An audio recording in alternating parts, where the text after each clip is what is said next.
जम्मू कश्मीर में करीब 10 साल के बाद अब फिर से इलेक्शन की घोषणाएं हुई, जो कि वहाँ की जनता और दूसरों की भी डिमांड थी। अंतर्राष्ट्रीय एजेंसी क्या चाह रही थी कि वहाँ पर चुनाव हो जाए, जिससे कि जो एक तानाशाही का और कश्मीर की जनता को कैप्चर करने का जो आरोप लग रहा था मोदी सरकार पर, वो दूर हो जाए। और अंत में चुनाव आयोग ने चुनाव की घोषणा कर दी। चुनावों की घोषणा होने के बाद वहाँ पर एक प्रमुख मुस्लिम नेता ने, जिनका नाम है चौधरी जुल्फिकार, उन्होंने भाजपा को ज्वाइन कर लिया।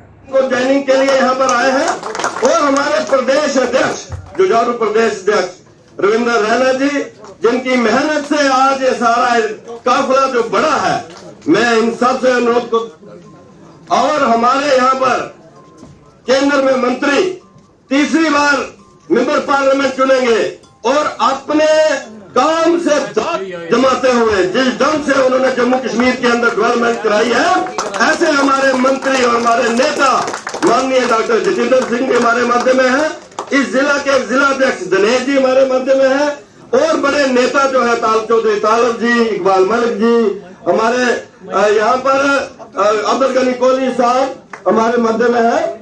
और मैं ये चाहूंगा कि हमारे एसटी मोर्चा के भी रोशन जी भी यहाँ पर हैं। मैं अनुरोध करूंगा जी कृष्णा रेड्डी जी से, तरुण चुग जी से, अपने माननीय अध्यक्ष जी से और अपने मंत्री डॉक्टर जितेंद्र सिंह जी से और सब साथियों से पार्टी का पटका डालकर इनको भारतीय जनता पार्टी ज्वाइन करवाएंगे। भारतीय जनता पार्टी आजाद हिंदुस्तान, आजाद हिंदुस्तान। रियाज चौधरी जी हमारे इस खित्ते के जनरल सेक्रेटरी हैं एसटी मोर्चे के, मैं उनसे भी अनुरोध करूंगा कि वो भी मंच में आ जाएंगे। मेरे ये भाई साहब हैं, ये भी हमारे एक बड़े नेता हैं, मैं इनसे भी कहूंगा कि ये भी मंच में आए। सीधे सीधे सीधे थोड़ा पीछे निकलेश, थोड़ा अच्छा कर कैमरा पीछे पीछे, सामने सामने निकलेश, सामने सामने सामने।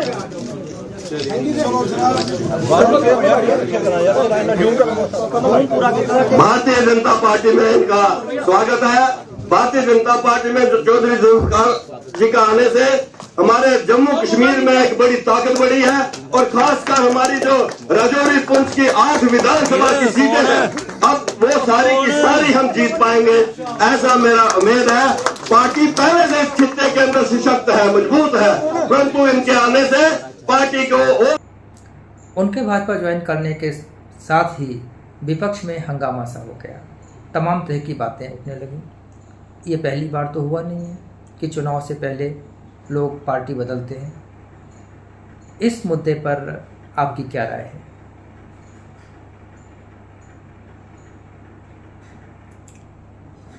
जम्मू कश्मीर के चुनाव में अभी तक भाजपा जो है सिर्फ हिंदुओं के वोट पे राजनीति करती थी और जब वो सत्ता में भी आई तो पीडीपी की सहयोग से आई, अदरवाइज कभी बीजेपी सत्ता में नहीं आई थी। आज बीजेपी ने ये महसूस कर लिया कि जिस तरीके से उत्तर प्रदेश के लोकसभा चुनाव में समाजवादी पार्टी ने किसी मुस्लिम को टिकट ना देके और नॉन मुस्लिम को ही टिकट दिया ताकि उनकी जीत सुनिश्चित हो जाए, क्योंकि उन्हें यह एहसास था कि मुस्लिम तो हमें मिलेगा ही मिलेगा, अतः नॉन मुस्लिम को लड़ाया जाए जिससे कि नॉन मुस्लिम का वोट भी मिले और मुस्लिम का वोट भी उसे मिले और उसकी जीत सुनिश्चित हो जाए। यानी कुछ इसी परिपाटी को देखते हुए भाजपा ने चौधरी जुल्फिकार को अपने में आत्मसात कर लिया, मिला लिया कि हमें मुस्लिम और नॉन मुस्लिम दोनों का वोट मिल जाएगा। इसी परिपाटी को ध्यान में रख के ही जम्मू कश्मीर की भाजपा संगठन ने चौधरी जुल्फिकार को पार्टी ज्वाइन करवाई और आज वहाँ पे जो बीजेपी के कर्ता धर्ता हैं, चाहे वो सुरेश रैना हो या और लोग हैं, वो और भी कई मुस्लिमों को अपने संगठन में लाने का प्रयास कर रहे हैं कि हिंदू तो हमें वोट मिलेगा ही मिलेगा, अगर मुस्लिमों का वोट भी मुस्लिम उम्मीदवार होने की वजह से उन्हें मिल जाए तो ये चीज़ फिर जो है वो उन्हें सत्ता में लाने